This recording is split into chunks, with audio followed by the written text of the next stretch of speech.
Hello, I'm Josh Hallam, and you are listening to Just Films and That. This is the podcast where we discuss films that we think are underrated, underseen, or we just wanted to talk about them. I'm joined, as ever, by my wonderful co-host, Alice Oliver. How you doing, Alice? You tend to put more emphasis on the word wonderful as we go on, and I'm here for it. So in a few years, I'll just be screaming the word wonderful into the microphone. No, I'll take it. This is the admiration I deserve. I'm very well, thank you, Josh. How about yourself? Yes, I'm good. I am good, thank you. So, we're excited, Alice. We are. We are another joined. One, guys. We've got another guest. We are joined by another wonderful guest. We're joined by, he's a comedian, he's a writer, he's a radio host, he's loads of things. Nat Metcalfe, how are you, sir? I'm very well. How are you two? Yeah, good. Yeah, good. Brilliant. I'm always so pleased with our calibre of guests. We do well. We do. You're so welcome here, Nat. Thank you so much for joining us. That's nice. I don't know. I never feel like I'm of a high calibre. We're just talking about, actually, having started, we're talking about how hot it was in London. Now I've sat down here and I've shut the doors. I'm quite humid. Mm-hmm. Muggy, as they say. Muggy.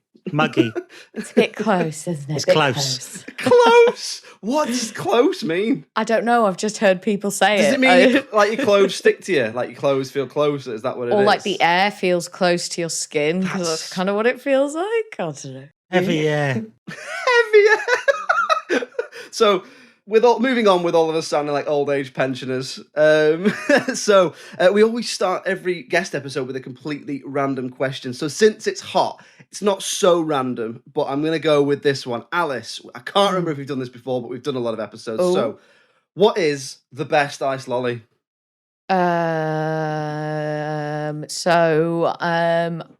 My usual go-to for this would be the Fruit Pastels ice lolly. A classic. And I reckon I'll go with that one. That little purple bit on top, man. Oh, it's delicious. I got the beautiful. Red bit, second bit. The red bit's the best bit. Also good. It does get worse as it goes down, but the whole thing all together. It does get worse together. as it goes down. It does. The best bit is trying to see if you get all the colours. Have you ever bitten the top off and tried to look down like looking into a tree? Of course, Josh. I grew up in the 90s. Of course I did. But yeah, I love them. Do like a Calippo as well, but if I was going to pick one, probably Fruit Pastel. Calippo, they're called, aren't they? I call them Calipos, always have. Calippo. Calippo, even though it's not double L, so it shouldn't be. Or no. I know Calippo is the right way, it just doesn't roll off my tongue nicely. I like a Calippo. The problem with a Calippo is it melts as you're eating it. So maybe this is probably just me, but I find that I've never had a Calippo without at some point tipping some of the orange contents down my own shirt. Yeah. It's melting while you're eating it in a little. Yeah. So as you're tipping it up, it always has like a bit of a rogue stream. A splashback. A splashback. You've got to be ready for that, Nat. Yeah. You've got to be ready for that to happen, and then you can sort of dodge spilling it, because that does happen. But I do like having a little drink of it at the end. No, I do. It's very disappointing when it's just down my shirt. I've never learned. I can promise I've had a lot of Calippos, but I've never learned. One thing I would say about a Calippo. Calippo, you call them Calippos too. Good. Absolute wasp fiends. Oh, hell yeah. Summer's day. I've never had one on the outside and not been bothered by a wasp. See also Ribena lolly for the same issue as Nat was just talking about, the splashback. You're not getting that off a white top.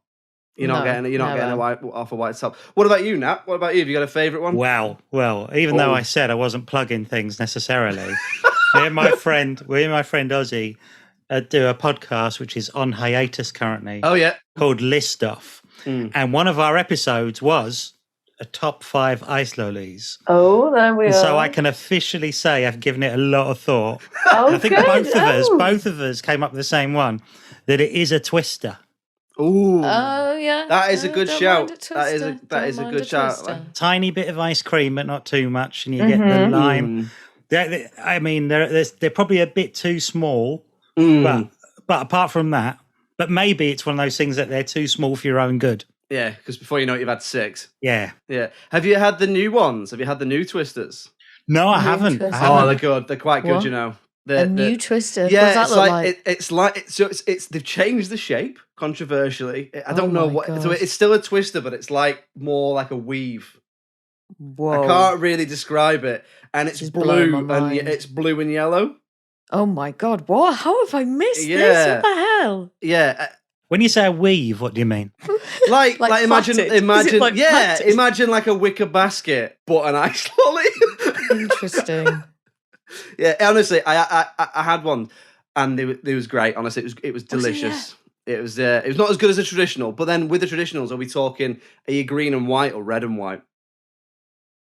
I mean, green. No, and green. white. Is it red green and red? White? What's it's green? green. It's green, red, and white. Green and red, right? but then you also get the red and green. So one's primarily green and one's primarily red. Do you know what I mean? Or Are you sure? Am I addicted to Twisters? Maybe you know so much about Twister lore. Is this what I'm revealing now? But yeah, cool. I'm trying to think what mine would be. I'm trying to think. I like a knobbly bobbly. Hilarious name. That's up there. Do you like a knobbly bobbly? I don't even know what that is. Yeah, I don't know what that is. You used to like Zaps when you used to go to the ice cream van. Did you ever get a Zap? Like a disgustingly multicolored, like toffee flavored thing. I think if I'm not getting that, the other ice lollies are like just those ones that are like the bubble gum one, the bright blue one. Yeah. I know the one. Yeah, I know the ones you mean. Shout out as well too. Did you remember? Did you ever have the Solero or Calippo balls? Oh, Solero balls, green in a little shaker thing. Yeah, and you shook them and you basically drank them. They reinvented it. They got rid of the stick. They reinvented the game. Yeah. If you got it, how big are they? What are we talking? They're pretty small. like a ball bearing, like a ball bearing size. Oh, okay. Yeah. All right. Yeah, not big. They're not like the worry would be if you got too much. But ball bearing, I could handle. I think. You could. Do you ever have them? Do they still make those silver balls that look like ball bearings that are somehow sweets? And they sort of taste a bit cola-y or something. Yeah. Are they not like? Do you not mean like cake decorations? No, yeah, like cake decorations. Thing? Yeah, weird that, isn't it? They look dangerous. Break your teeth. Yeah. Anyway, speaking of dangerous, good link, professional. Let's move on to talking about this week's film, which is Theatre of Blood from 1973, which Nat has picked. So, spoiler warnings if you've not seen it, but you have had plenty of time to get it watched. Nat, you picked this one, so tell us first what's it about, and then tell us why did you pick it. I was going to say it's very difficult to talk about without it being spoiled if you haven't seen it, I think. This is a spoiler zone. This is certainly a spoiler zone. We give you ample warning, listeners. We do. So, Vincent Price plays a character called Edward Lionheart, who is a Shakespearean actor who is missing, presumed dead. But then this character somehow he is returned from the grave and is enacting revenge on all the critics that refuse to give him like the Best Actor of the Year award. So one by one, he kills off the critic in scenes that are sort of taken or adapted from Shakespeare plays. It's like deaths, isn't it? It's like their deaths. That's my favourite summary of a film that we've had, I think, on the podcast. It is quite a mad I was film. laughing as you were speaking and just remembering it. That was terrific. Anyway, sorry. Yeah. So why did you choose it? Underseen, underrated, bit of both? Well, I don't know. It's hard to say, really. I mean, I chose it because I did another podcast a little while ago, and on that, I was asked like, what are the kind of films that you think are sort of so kind of up your street, or the kind of things that you would imagine would be similar to the type of things you would make if you made a film. And I think this is the kind of thing that's very much like, it's right slap bang in the middle of being like my cup of tea. Right. It's a bit of you. It's a bit of you. It's a bit of me. Yeah. You know, I like a Vincent Price film. I like essentially old English actors. I really like those films where it's kind of like them. It's using a lot of these sort of old actors, old British actors who are almost like they've had their career and they're being kind of, they've got like one more shot. They're sort of coming out of retirement. And I really like it that it feels like they're being celebrated one last time. And a lot of these actors in it were like big actors at one point, but now they're really on their down. They're really on their downers. And and actually, even for Vincent Price, it's probably one of the last kind of horror movies he makes, and probably I'd say probably his best one. It's sort of perfect for him, and I feel like it's a bit something films I think are a bit like it in a funny way. Something like Hot Fuzz does a thing where it feels like it really celebrates a lot of these kind of essentially like old actors and actresses from a different era and gives them a bit of a last hurrah. And I think in a funny way, this sort of is a very similar thing. And I think if you're making a film in any era, you kind of really want to get all these guys before they die out. And I think this film, I don't know if there is any living member of the cast in that film now. I think they've all gone. And I think even that film in 1973, they were all about to drop off one by one, much like they do in the film. That is a really good point, because when I was reading about the film, every single actor was so-and-so was a British actor who, so I think you might be right. I think that the last one to pass away might have been Dame Diana Rigg, who obviously was like 2 years ago, 3 years ago, whenever it was. And I completely know what you mean about the Hot Fuzz thing, because in Hot Fuzz, you've got all the villagers are like Paul Freeman, Raiders of the Lost Ark's in there. Stuart Wilson from Lethal Weapon and Mask of Zorro? He's in there. There's loads of others in there as well. So I completely know what you mean. So, Alice, had you seen this one before? One moment. Sorry, I have a question, Nat, just to bounce back to what we were discussing. So, did we come to a conclusion if you think it's underrated or underseen? Yeah, the whole point. I think the people that like this film love this film, I think. So in some ways, I'd say it's not underrated. I don't know if it's underseen. Is it underseen? I mean, I kind of think in its. I mean, the thing is, it's not really. It's almost a bit one of a kind. So it's hard to say within its very specific genre. It's not underseen. It's the best one, but in regards of it being like all films, it's probably underseen. Yeah. Compared to like Skyfall.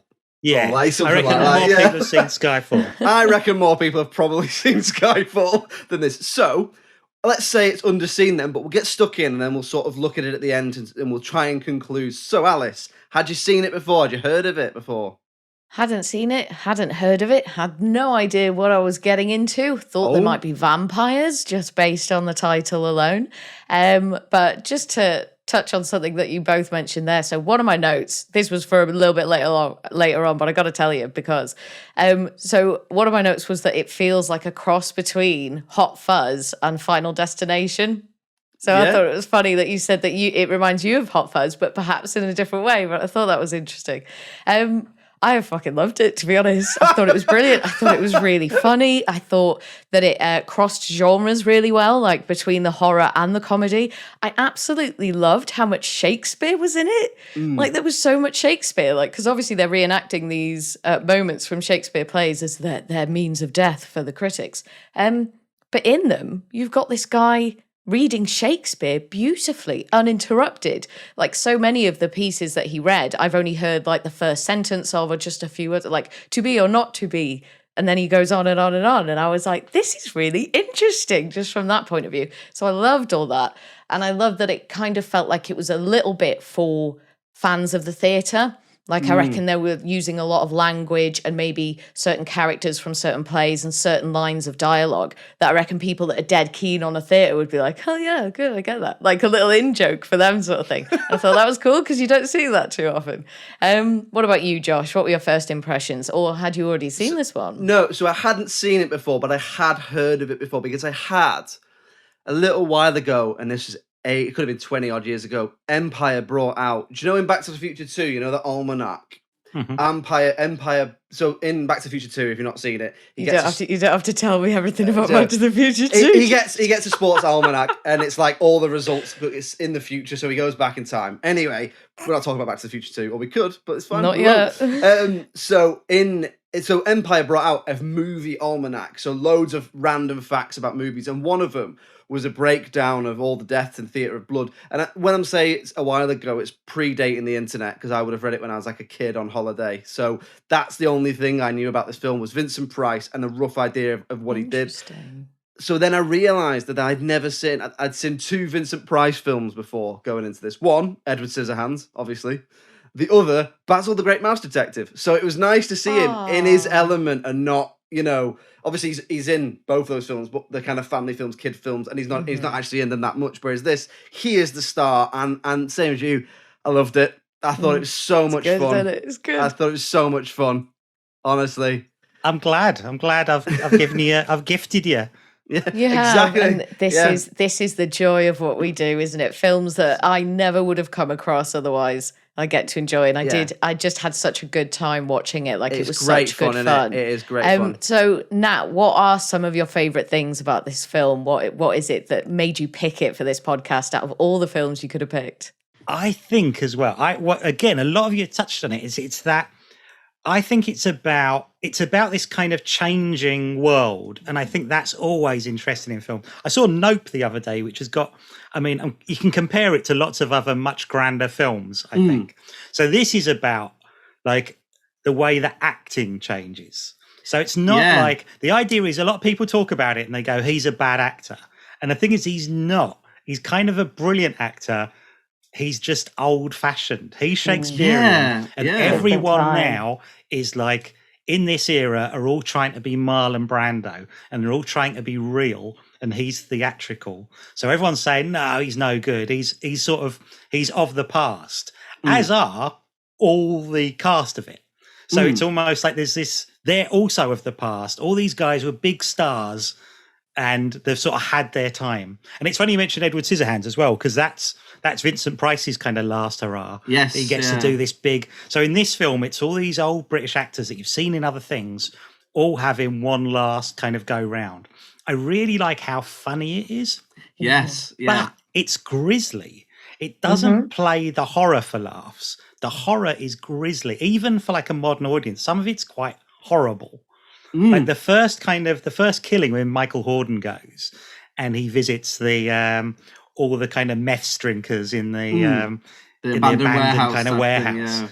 That bit is it's horrible. And when he's getting attacked, there is this thing where he's being cut and stabbed, and it's not played like, the deaths aren't really played for laughs. Even the ones that are really feel like they're being played for laughs, Meredith Merridew being fed his dogs, is also horrible. When it gets that bit, it's funny. It's a really funny idea. But when the deaths are happening, there's like a switch where suddenly what you're getting is a real horrible murder. Yeah. And it's unpleasant. It's unpleasant. When he's Butch, or when he's disguised himself as Butch, the hairdresser, he's like, he comes on. But when she's under the kind of heater, she's burning. And it's either they're making jokes about it, and Diana Rigg is kind of casually reading a magazine as she's being burnt. But when it's kind of cutting to her, she's being burnt alive, and they play it as if she's being burnt alive. And when the kind of hairdryer comes off, she's just completely, practically skull and skin burnt to bits. It's just, it's this sort of real, and again, it feels like it's a real transition of like acting.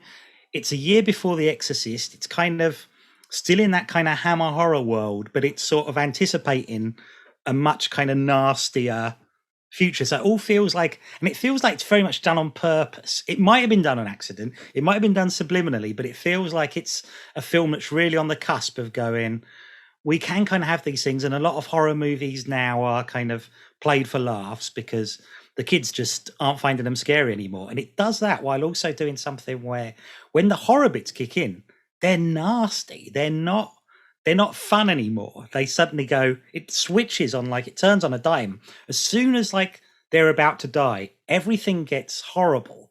When he's being served his dogs and they've got that weird like tube and they're like punching a tube and he's got sort of this sort of pie going down his throat and he's sort of choking to death, and it's sort of shown as if he's choking. It's not sort of, it just switches. But like all the other stuff is really funny. It's all just Arthur Lowe, Captain Mainwaring gets his head cut off and stuck on top of a milk bowl. It's that kind of, it's this sort of very weird, it's very British in its sort of very dark sense of humor. Like bleak. And it has this, when the body's being dragged across as well by the horse with all at the funeral, that's nasty. This just kind of, it's got these, when it deals with death and violence, it does it in a genuinely kind of horrible, violent way. But everything else is like, it's a comedy. Apart from that, but then it's also got this sort of tragedy. There is this thing, and it's the idea as well that it's a violent killer. But again, you're not necessarily not on his side, because there's something always really fun about the idea of critics being murdered. But I do like that concept as well, and I do really love the story. But yeah, I'm glad that you said a bit there about the meaning that you've inferred from it, because there were moments where I was like, is this meant to be a commentary on the industry? Like some of the ways that the film critics interact with some of the other people in the film, for instance, it just feels like that gross Hollywood vibe, like, oh, do anything, honey, and I'll make you a star sort of thing. And there is a bit of that going on there. So I was like, oh, is this self-aware? Is this what it's talking about? And then obviously you've inferred it as being about acting and cinema, but in a different way. Again, interesting. Layers, man. There's layers to this thing. Even there's a chance it's not even like on purpose, but I don't believe it isn't in the subconscious of whoever's making it, that there is this thing about, and actors like Vincent Price as well, he's from a completely different era. This is one of his kind of last horror movies, and he's about to be, all those actors of his generation, like Peter Cushing and Christopher Lee, they're just on the cusp of being kind of irrelevant. They're just about to, like, The Exorcist is out within a year of this film, and it's chalk and cheese to The Exorcist, except for how kind of grisly and violent it is. And some of that stuff really anticipates a lot of stuff that came later. And I'd say in that era, this is kind of a particularly nasty, violent film for that time. You probably don't get a lot of this stuff outside of Europe, really. This is kind of a British film that deals with death in quite a nasty way. But they're about to get much, much worse. And they're not going to kind of sugarcoat it with the kind of comedy. It feels like this is the last kind of hurrah for these actors as well. They're all dying. At this film, even though the kind of caliber of these critics that are all being knocked off one by one, they're all big, brilliant kind of actors, but they've all had their day. And probably a lot of them, even though I think looking back at it from a 2022 point of view, I think this film really sort of celebrates what all those actors were good at and what they're and they all kind of play these sort of versions of characters they've played in lots of other films. And it does celebrate them, but I suspect at that time they were probably all gutted to be in this horror movie. They probably were thinking, oh, this is like, oh, we'd much rather be doing like a proper job. And yet they're all playing second fiddle to Vincent Price in this horror movie. And yet I think it's a really good showcase for all their talents. And it really does what they do well as a sort of, and has them all almost like, this is like the Expendables of like the actors, British actors of the 50s. It's like they're all in it, and you go, brilliant. This is like Ealing and Gainsborough. All these guys are in all these films from like 20 years earlier, all coming back and having a big last hurrah. I like to think they all were having a laugh, and they all know each other though. Yeah, I hope it was a thing they all signed on for and were like, brilliant. I mean, a good example is isn't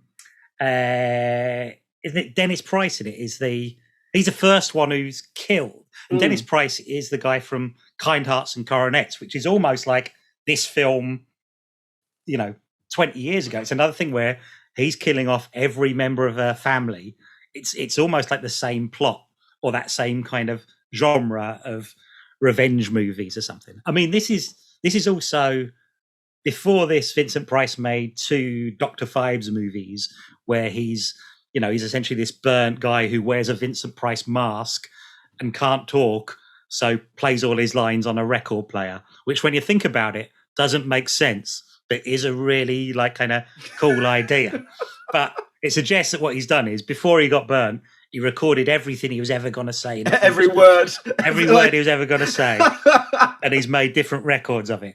But if you don't think about that, it's a really sort of fun idea. And that was the same thing. That was this thing where it's him is like a revenge plot, killing people off one by one. And this, in some ways, is like just the third one of that. It's like a sort of variation on that film, but they've done it with a twist, and they've done all the kind of using these old British actors and using the kind of acting and all the just Shakespeare plays as its kind of kickoff, and they've just made this thing that's not really like any other film, I think. I think you're spot on there. I mean, I absolutely think this film knows what it's doing. I think it's constantly so self-referential, and the way it plays with genre, I've never known a film be able to move from horror to comedy like this, and you not be like, "Hang on, that jarred," and it doesn't. Yeah. At no point does it jar in any way, because on one hand, it's made on the tail end, as far as I know, the tail end of the popularity of Hammer horror, and all of it is almost like a send-up of Hammer horror. But at the same time, they do the things that Hammer horror did just as effectively. So in one sense, it's a love letter, in another sense, it's a piss take, but it's both. But neither are bad, and neither, you know what I mean? It's so on the money in its use of that, and I thought that was great. The melodrama of it, the campiness of it, I thought it was great. I mean, at one point, like you say, they literally cut Captain Mandarin's head off, and it's like he doesn't know. Obviously, they drug him, but like, there's no way not know that was happening. But at no point you're going, hang on, this bit's stupid, isn't it? Like you're just enjoying it. Like at no point you're going, is this daft or whatever? It's almost like almost like a mixture of like Airplane and PG Woodhouse and a Hammer horror and all these other different things. It's so tongue in cheek, and it's such a great nod and a wink to the audience. So obviously, Alice, back to what you said there. You said you enjoyed it. What did you particularly like about it, or have we covered everything? Mostly just covered it, really. Like when the story and the concept and the way the story's told, I thought was very good. I thought the use of music was very interesting. So there's one moment, and I think this sort of juxtaposition happens throughout, but there's one moment where he's in someone's bedroom and he's about to kill them, and he's almost dressed like a surgeon, and he's got like a tray of tools and stuff, and he's ready. I can't remember. Is that when he saws his head off? Or Yeah, something? that's that bit. That's Anyway, that bit. and while this is happening, the music that's playing could be from like a romantic film from like the 30s or something. It's like this kind of really soft, gentle, romantic, but big kind of orchestral music. And I was like, that's interesting. That's interesting that they've gone with that while we're watching this. And I was just trying to dig for the meaning in like that a one. takeoff of like Dr. Kildare, like sort of very sort of 50s like program about a surgeon. So I think the music is meant to kind of evoke that sort of Richard James. It's very kind of romanticized idea of this kind of very sort of handsome doctor, but it does all that stuff. It and like you're saying, it feels like it really walks a tightrope. It feels like you should be constantly saying, oh, hang on, it wasn't like that a minute ago. It's completely done a left turn. And yet you never feel like you're not in safe hands, or that they always know exactly what they're doing. You never go, oh, it's silly now. And it is silly. It is silly. Well, this has gone too far. Accept it. Yeah, it's got silly now. That was the line. You've lost me. Yeah. So I've got a question for you both then, because this was something that I was unclear on. So obviously, just after Lionheart throws himself off a building, he sort of gets picked up and kind of dragged away by some people who are maybe unhoused or something, but they're sort of living in like this like industrial pit sort of thing, with fires and stuff. Anyway, they pull him out of the water, the ravine, wherever he is. And then that's when he obviously has his coming back to life moment. But has he died, and are they beings of the afterlife, or did he never die at all and he just sort of got knocked unconscious? But if that's the case, does he still eat? Does he think he's dead? Answer me some questions, Nat. Go on. I think he's definitely alive. I think for a lot of the film, you can go down that road and go, is he even alive? Mm-hmm. Is he a ghost? But I think almost what they've, I think in a kind of very old-fashioned way, what they've done is when they start giving him the meths to drink, he essentially loses his mind, is what I think. But, when he jumps off from that building into the Thames, you are dead. No one's coming back from that, except I just think it's that kind of license of it. You've just got to assume that he didn't die he came back to life. But it's almost like drinking this mess from what this homeless guy's giving him. It's almost like it makes him alive again. It's that sort of like, it's almost like a special magic potion or something. And when he does that thing from The Tempest, and he starts going, "Oh, what brave new world!" And it is like he's just been reborn, and he's reborn just as a kind of pure agent of revenge. He's just gonna. But I think I've thought that. Like I sometimes watch it and go, "Can it play like he's just dead and he's a ghost?" I think the idea that he can kind of orchestrate this kind of thing with his daughter and things just feels like, surely he's alive. But I suppose it's also fun to think of it like maybe he's a ghost, maybe he's not really back. He's just this kind of, and I really like that it's almost like he becomes two-dimensional when he comes back. So he only really exists to kill people in amusing ways whilst quoting Shakespeare. He's not even really like a real person anymore. But he is before that happens, where he is. And there is a bit, you do have this sort of sympathy for him. And there is that bit where he just believes it so much that he's owed this prize that they've denied him, that you do want to see him kill all the guys he did. You do. There's a bit of you is kind of, even though he's deranged maniac, you do kind of, he's charming and he's Vincent Price. So you kind of go, actor. I do like this. I do like this. And I think that's it. I think it's fun. I think the way it plays it kind of pulls the rug out. I think that's the bit where he actually kills people. You like the idea of him going after these critics and killing them one by one. But I think what it does, it is that bit. It's that right at the last minute, you do get the idea that he's actually killing these people in really horrible, violent way. And then you go, oh, actually, maybe I don't want to see someone being burnt to death or having, their heart cut out or whatever. It's that kind of, when these things, it's almost like it's a cartoon and then it just goes real. There's a sort of goes, no, that's what's happening. And it's usually that thing where you start seeing, it's that first kind of drawing of blood where you suddenly get that idea. It's when they realize as well that this is something serious is going on. And it sort of switches into this, like, suddenly they've got this thing where they're desperate not to die and they're going to die. And I think that's the bit where you go, oh, it's actually quite nasty and horrible. And it just switches this kind of, I think few films do it. And it's really cleverly done, I think, that why you're not constantly going, oh, it's daft. It's just daft. It's otherworldly comes to mind for me. It's like the people who help him. So they're all credited as meth drinker. So they're not credited as anything else. And none of them seem to speak. They have no motivation to help him. They're just kind and help him. But at the same time, completely believe in his message. Obviously, they just turn around and go, yeah, we'll help you kill all these people. Why not? And it's like there is an ethereal presence to them and to him to the point where, you never even question it. I'm only thinking about it now. He's in hiding in an old dilapidated theatre, and yet he has access to all the props, all the costumes, infinite amounts of money. It's like, it's crazy. So there is a sense there, like you said, Alice, and like you then said as well, Nat, of an otherworldly, almost like monster-like presence to them. Like a hive mind. It's really strange. They're all played by like dancers as well. They're like they're almost like a dance troupe. So they are like, they're playing these kind of shambling like meth drinkers who are all kind of, they've all gone a bit mad, and yet they kind of, I think they've, I guess, deliberately just got these guys who are like real sort of movement experts. So they are really odd, and they do move in an odd way. Except they look like, visually, they go, oh, they're just these guys. They're just these sort of weird, mad, homeless people. But they even on screen, they've got this kind of, they seem quite otherworldly, and it is like he almost just becomes like this sort of leader, like a sort of cult leader or something. And they just seem to obey him, or they do up until the end, where they're just slightly.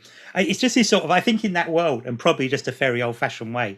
It's that idea, I think, that when you would have these guys drinking mess, it's just this idea that they've sort of lost any sense of reality or something. There's no, and that all seems very like, now it's very a sort of very sort of narrow-minded idea, except I guess at that time you kind of accept it. And even the meths that they drink are in that kind of, it's that sort of purple coloured meths. Yeah. So it doesn't look like it's even any kind of real drink. And it does seem to be in the film, it does seem to have sort of almost like magical properties. For him, it sort of revives him by drinking this mess. And even saying it, I think, seems quite funny. But I'm saying it out loud, going, it's about a guy who drinks meths, goes mad, and basically is sort of somehow reborn from the dead as I think it's sort of, the more we're talking about it, I like the idea in some ways as well that he's this sort of angel of death, but he's become this sort of embodiment of the theatre or something. He's just become this kind of real villain. And I like, I don't know, I think it's really funny the way they talk about him, and they sometimes reference him. And there's a bit where Milo O'Shea's the police detective, and he goes, I saw him once. He's a very spirited actor. And they use all these sort of adjectives to describe what he's like. And you just get the idea that he's really incredibly over the top. And the bit where he does cut Harry Andrews' heart out, and they go, that doesn't happen they don't do that in Merchant of Venice. And they've got that thing like, oh man, only Edward Lionheart could rewrite Shakespeare. It's that kind of, this idea of him as just being so confident, so pompous, and yeah. Okay, so then we'll move on to talking about things that we perhaps didn't like about the film, or that perhaps we would change. I don't get the impression there's going to be absolutely loads in this bit, but we'll try anyway, because we always try and give a balanced argument, so to speak. Alice, is there anything for you? Is there anything you particularly changed or didn't like? So there are two things that I picked up on that may not suit everybody, and I can understand maybe wouldn't work with all audiences. These aren't things that particularly bothered me, but I was just playing devil's advocate and I could see, right? So I think at the beginning a little bit, it did take me a little bit to catch on to what exactly was happening, who was who had relationships with who were the critics, who were the actors, who were the dead people. Like it just took me a little longer, I guess, than I thought it would to figure out what the heck was going on. But I did figure it out, and it does paint enough of a picture for you to figure it out. So I wouldn't even want them to do it differently, because the way in which they did it was fine. And I suppose if I knew anything about the film before going in, it would have been a bit easier to follow. Something I noticed. Would I want them to change it? No, because I got there in the end. So it's a non-issue. The other thing as well is just that it looks and feels really old. Like it looks like it could be from the 40s. Like it's almost surprising that it's from the 70s if you think about other films that were sort of coming out in Hollywood at that time. So I wonder if that could potentially be isolating for modern audiences who just don't like films that look and sound that way. But yeah, non-issue for me. I liked it the way it was, just as it was. I wouldn't change anything. What about you, Josh? Anything on your list? Not really, no. I mean, I had a similar point to you, which is, I suppose the way I thought of it is, I wonder why they made the decision to put his motivations halfway through. Like, I wonder why they sat and looked at that script and went, instead of showing it at the beginning, halfway through we'll go, here's a scene of him throwing himself out of a window into the river. I wonder why they decided to do that, because by then you know who he is, and you sort of know why he's doing it, because the critics themselves have cottoned onto it by that point. So I wonder if they remade it today, they would definitely put that at the beginning. Maybe because we're all a bit thick now, and we need to be spoon fed with a post credit scene and all that sort of stuff. But yeah, I if it was me, I found it a little slow to start, because I was a bit like, I knew a little bit more than you, I think, because of what we touched on at the beginning. So I was expecting it to open with, "You've jilted me, you fools, and now I'm going to do this." And when it started, I was like, this wasn't what I was expecting. To the point where when the first death happens, I was like, because I was just watching it on Prime, and I was like, have they cut stuff out of this because of whatever they cut stuff out of for? But no, it just wasn't what I was expecting in terms of a more conventional order. But like you said, Alice, I still enjoyed it. I cottoned on in the end, but I can definitely see how if someone watched it now, going into it not knowing anything about it, they might go, what's this all about? So that was me. I was that person doing that. Yeah. I mean, what do you think about that now? Or do you think, no, just keep it exactly how it is, it's perfect? Is there anything you change about it? I like the way it happens. I can see that it's not going to be for everyone. And I also quite like that by the time it gets to the flashback, most of that cast are dead, and it's nice to see them back again. I think by then there's a weird bit that's really like, oh, they were hardly in it. And then you get to see him again, have some more scenes later on by just having the kind of flashback. I think some of that stuff as a mystery is odd. Like, I think there's odd bits of it that are confusing. I think it's confusing that surely everyone goes, well, that's Diana Rigg. The guy with the tash is Diana Rigg. That's pretty funny. She is in the film all the way through. You get to see her lots. And at the end, it is played like a reveal that I always think's odd. And it is for, what's he called? Ian Hendry's character. Yeah. It is a reveal to him. But it almost plays like we're meant to go, oh, was that her? And I think that's odd. But I don't mind it at all. I'm just like, the film's so wild in its kind of tone anyway, that's like, sure, why not? Why not just have a sort of weird... there are things like that I'd sort of worry. I'd worry that, I think there's things about... I mean, it's definitely dated. That's what it does. Yeah. It feels like it's in its time. You've got... even when he's butch, I could see that being something where people would go, oh, it feels like a real kind of dated kind of gay stereotype. Yeah. Even though I think it's almost, especially for that time, I think it's almost quite coded as well to be almost a bit of a nod and a wink for like a kind of queer audience who were watching it at the time. I think, and I suspect a lot of that audience that love it now probably would. I don't think that's ever gone away. I think it's very knowing even that stuff. But I think today to a modern audience, I think it would play as something that feels very old-fashioned. I know what you mean there. Yeah. Like it's just on the cusp, isn't it? It's not massively offensive. It's not like, oh God, that didn't hit right. But you can see how it might, depending on the sensibility. I think there's ways it's interpreted, and I think it could play that way. I don't think it's intended as anything remotely. And I think if anything, it's almost tried to play in a way that's a bit of a nod and a wink to an audience that might be a bit like, this is almost for you. This is the kind of but I guess that I mean, I don't know. I love it. It's very difficult to kind of pull holes in it, and even the stuff that I think is sort of doesn't quite work or is odd, almost still plays into it as of why I like it. Okay then, so we'll move on to talking about the critical reception and box office then, and we'll try and conclude if we think it's underrated, underseen, or all that jazz. So, Alice, do you have a look at the scores? Do you know how it did, or are you going to give it a guess? I think I accidentally saw the IMDb score when I was looking forward to watch it. I was trying not to. So I kind of know what the IMDb one, so I won't go anywhere near that. But using that as a gauge, feels like people who did see it liked it. Might just be that not many people saw it. So I reckon it's going to sort of average out, I reckon, at a high 7.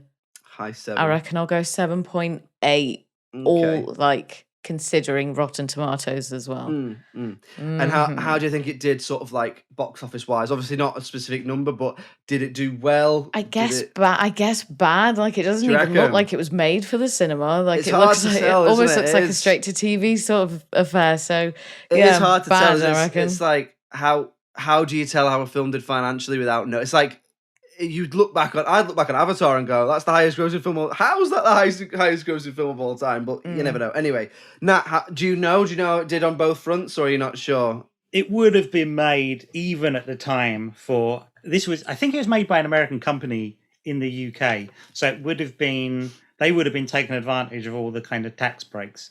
So none of these films would have had massive budgets. This would not have been a big budget movie at any time, and they usually make them at a budget that they'll almost certainly make their money back, and they'll almost certainly do well. But given that it is coming at the time when all these films are stopping, makes me think it probably isn't going to do well because these films are kind of at the end of their life. So I suspect it probably didn't do terribly well. But I don't know. No. And how do you think it? Do you know how it did critically? Was it well? No, not really. Or I don't know how it's perceived now. I don't know. Like when you talk about IMDb ratings, they're not things I tend to take much notice of. But I don't know now how it's perceived in those kind of aggregated things. It's difficult, isn't it? We use it as a measuring stick to try and figure out, as a broad sense, is it or isn't it? But our thing is very much make up your own mind, isn't it, Alice? It's very like I suppose that's the whole thing. Is like it's a pretty loose premise, you know. We're pretty chilled out guys. Alice has sat there and talked for like half an hour about how much she loves Grease too. I've defended Green Lantern and said it's not that shit. It's just not that good or whatever. But anyway, so let's have a look. Then. So at the time of recording on IMDb, it gets 7.1, so 71. I think I knew that. The audience on Rotten Tomatoes give it 81%, and the critics, either ironically or because they're terrified of the events of the film, give it 94%. Wow! So I like the idea of reviewing it, going, "It's perfect, absolutely nothing wrong with this." Couldn't say that's funny. I bet film critics love a film about film critics. Critics, I bet they fucking love it. Do you think it's also a difficult film for a critic to be mean about? I know what you mean. Yeah, because it's almost it feels like, I don't know, like sort of sour grapes. If they were like, "Oh, come on, what's all this about?" Yeah. It's just like proving a point, isn't it? Almost. So that averages out then at 82%. Wow. Out of 100, whatever you call it. So, I mean, what do we think? What do you reckon, Alice? Is that underrated, appropriately rated, overrated? What is it? I would be teetering sort of in between the appropriately rated and the overrated sort of scale. Not quite that far, but maybe just having a little look over the edge. I think it's good and it's funny and it's a great sort of lesson in how to blend genres successfully. It didn't blow me away. I wouldn't say it's kind of like 80 sort of percent there.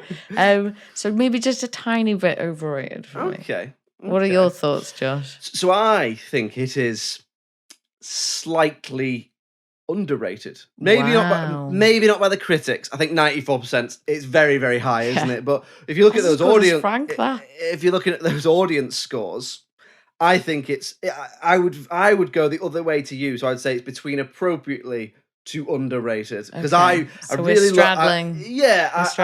I really love this, and I must say as well, I was pleasantly surprised. I was looking forward to watching it from knowing a little bit about the concept, but it was so much more better executed than I thought it was going to be. What about you, Nat? What do we think about 82? Is that fair?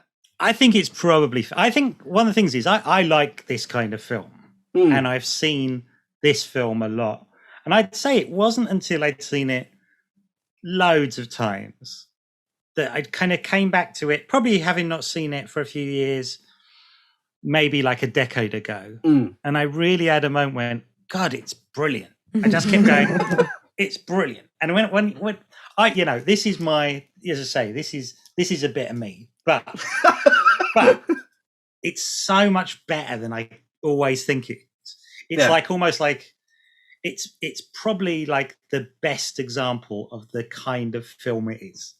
I don't think they get any better than that. So I would say that, but I'm really pleased that it's getting 94 and 84 or something, and so I'm a bit like, good. Yeah, good. So it should. So too. And then in terms of the box office, it was quite difficult. So it's quite difficult to work out this because I couldn't really find how much it was made for. So looking at the box office, according to the box office mojo, it grossed internationally, and there wasn't loads of information about it, but roughly $1 million, right? Which I then, because I was like, I wonder how good that actually is. So I put it into an inflation calculator, which was scary enough considering what's going on in the country at the moment, but we won't get into that.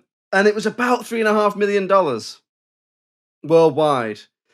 So I know you'd have to probably think about what it was made for, which we don't know. But even so, if a film like this was released today with the cast and the plot, and if you put the right money behind it, I think you're talking about a big hit. And I don't know how good is that. I mean, for me, I think it's underseen purely because I think that's probably quite a small amount. Although I don't know what release. Not much money. Yeah, I don't know what sort of a release it got. But at the same time, I think it's underseen because I think, frankly, I think more people should see it. In terms of like, I've never heard it mentioned in like your classic horrors. If you're talking about The Omen or The Exorcist or the more recent ones from the 80s or even more recent ones like The Ring or whatever you want to call it. So, what do you think, Atlas? Is it underseen? Yeah, I reckon so. I hadn't even heard of it. So there's that. Alice hadn't heard it. But that is usually one of the things that goes, well, I haven't seen it, so it's underseen. I haven't seen it, it's got to be underseen. If I hadn't seen it, it was not worth watching. So. No, but like I think that must be the case then, right? Or it's just that it's not. Like I saw it because it used to be on telly all the time when I was a kid. And the fact it's probably not on telly anymore makes me think it's probably underseen by that. And the fact you've kind of come to it. And I mean, I think if you were both like, it's fine, or it's it's silly, or it's not for me, I'd probably have to go, oh yeah, maybe it's just not for everyone. Yeah, just shatter the glass, destroy a world. You've kind of, that you've both liked it. That makes me think, I think this film probably does have quite broad appeal, even though you think it might not. Mm-hmm. Yeah. I think it would appeal to lots of people that think they wouldn't like it. Yeah. I think so. And I think there's definitely a legacy of the film in that, like we've mentioned Hot Fuzz. I don't think that's a mistake. Edgar Wright definitely loves this sort of thing. He references it all the time. You know, you've only got to look at the way Shaun of the Dead is shot or the things that happen in Hot Fuzz or whatever to know that it's definitely bled through into more recent films. I mean, first thing I thought, I was watching it, I was like, I wonder if they took this idea and just ripped it off into 7 and went Shakespeare plays, Deadly Sins, whatever, people will watch it, it's fine. So I think for me, I'm gonna go and I'm gonna say it's appropriately rated because that's the general gist I'm getting, and underseen. I think it's a film I think it's smart. If people who like quite smart arch movies, I think would like it. I think if they like horror, they would like it. I think if they like a funny film, they would like it. I think it's all those things done really well. And none of those bits feel like it takes away from any of the other bits.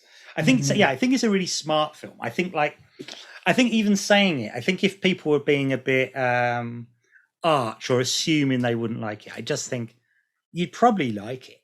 I think it's hard to come away from and go, it's bad or it's rubbish. I just don't think it's anywhere near that. I'm always like, it's great. I always felt like I really liked this film. And it's only really in the last decade that I've really gone, I mean, it's brilliant. It's brilliant. I love it. It's a masterpiece, guys. It's a masterpiece. 100%. 100%. Get those critics in here. Yeah. Extra 6. Bump them up. Well, there we go. It's a masterpiece according to Matt. It's appropriately rated. It's underseen. Go and check it out. I know for certain it's on Prime Video. It's probably on other streaming platforms as well. You won't regret it. It's definitely worth a watch. If you like your horrors, you like your comedies, get it watched. I think you'd like it. So, Nat, thank you very much for coming on. I mean, it's been a pleasure, honestly, genuinely. The passion you've had for the film is just brilliant. So always good to see. Always good to see. Thank you. So, what can people look out for? What have you got going on? Where can people find your stuff? Well, it's probably best at this time to follow me on Twitter if you'd like to. Don't have to. Do it if you like. It's not mandatory. But if you want to, I'm at Nat Metcalfe on Twitter. I'm at Nat Metcalfe Comedy on Instagram. I've got some things in the pipeline. Oh. I won't say what they are. We're doing. Ooh, mysterious like the film. I don't know how much I'm supposed to say. I think people know. Nick Helm and I used to do a radio show podcast, and we're doing another one. Oh. We're doing another one. Excellent. But I don't know. I won't say what it's called or anything, or the premise. Because it's not about underrated just films, in case, is it? Just in case. It isn't. No. That's why I won't say, because it's awkward. It'd be awkward if I said what it was. Oh, brilliant! We'll definitely keep an eye out for that, and obviously when it does come out, we'll retweet it, we'll share it, and all that sort of stuff. So that's great, exciting stuff in the pipeline, and thank you very much for coming on. And as I say, we'll put links out to all the socials and stuff, and check out Nat's stuff because it's brilliant, and he's been very kind, and he's come on and he's talked to us about Theatre of Blood. So Nat Metcalfe, thank you very much. Thank you for having me. So there we go, another guest episode of The Bag. What a great film, what a great guest as well. He was very generous with his time, and he's great. Clearly, it's so good when people love a film as much as that, and they just go. It's just this job is so easy when they can just talk like that. It was brilliant. So thanks very much for Nat for coming on, and of course we'll put links out to all his stuff, and check out the film as well because it's well worth your time. I think it's pretty good. You know, if you want something a bit different, if you want to see something that maybe you haven't seen loads of, I would like if you're a film person, go and watch this film. Definitely recommend. And if you're listening to this, you probably are. So probably are a film person. Let's or be you were honest. looking for something else, and sorry about that. We're not that. So yes, we will be back next week with another episode talking about an underseen even, or underrated film. In the meantime, if you want to get in touch with us, it's filmswiththatpod@gmail.com, or you can check us out on social medias. Just search for Just Films and That on Facebook, Twitter. Ooh, we're on Twitter now, guys. Twitter, Instagram, TikTok, all of the ones were there, and we are also on the television, aren't we, Alice? We are indeed. We are on the local TV network every Friday from 6 p.m. So if you live in Birmingham, Bristol, Liverpool, Leeds, or the northeast of England, you can find us on Channel 7 on Freeview. Or if you live in North Wales or South Wales, you can find us on Channel 8 on Freeview. Or if you've got Sky and you live just about anywhere in the UK, you can find us on Channel 188. So that's every Friday from 6 p.m. on the local TV network. There you go. Lots of places to see us, hear us, get in touch. And thank you, as ever, for listening. Thanks again to Nat for coming on. It was a brilliant episode. Really enjoyed that. And we'll be back next week. All that remains for me to say is thanks, Alice Oliver, to you as ever. And it's goodbye from me. Cheerio. Bye.